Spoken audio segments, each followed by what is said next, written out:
Several governments across the world have blamed the scarcity of consumer goods or the skyrocketing prices on the Ukraine-Russia war. Uganda is not an exception.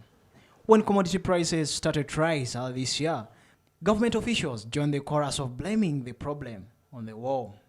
However, some commentators say if government cared about the plight of citizens, it would divert a lot of money being spent on uncritical sectors to critical ones. As we come in with advisors, we come in with these extra people we have, we should reduce them to the minimum. Things like transportation in government, all those expensive things, we should reduce them. Extremely important that the administrative cost is cut down. Things that importing, you should not import food. Rice is imported, wheat is imported. These things we should stop. Because most of the things now we see in public expenditure of administration, this is the people who request for those administrative units. And those administrative units come with a cost, and the expenditure comes. I think what we need to do is to concentrate on the priorities which we need to deal with that help to transform society.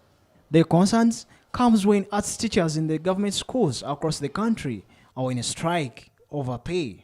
Other civil servants have put government on notes about their plan to strike if their pay is not enhanced.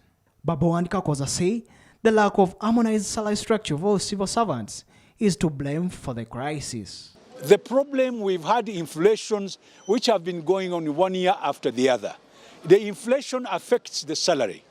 The salary eventually, after some time, if you don't balance the two, you begin to get a situation where the people are now complaining because the economy has gone bad. For the students and parents, this problem is testing the capacity and the ability of government, that if such a challenge comes, how do you solve it?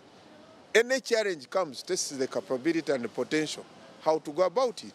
And which I think this is not the first time, but I think it's a lesson to learn from, that in any future, once it comes, there is a way how we solve it.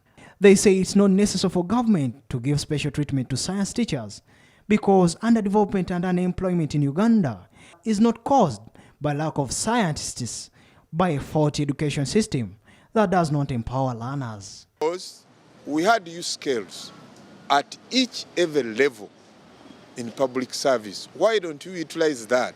Because the salaries could come automatic, because others could have privileges among those within the public service. If you are use scale 8, use scale 6, use scale 7, use scale 2, use scale 3. If there are people who have specialized, there is a Ministry of Technology and Science who could get them and we put them together. Story by John Mark Chigondo, for CTV, PM Edition.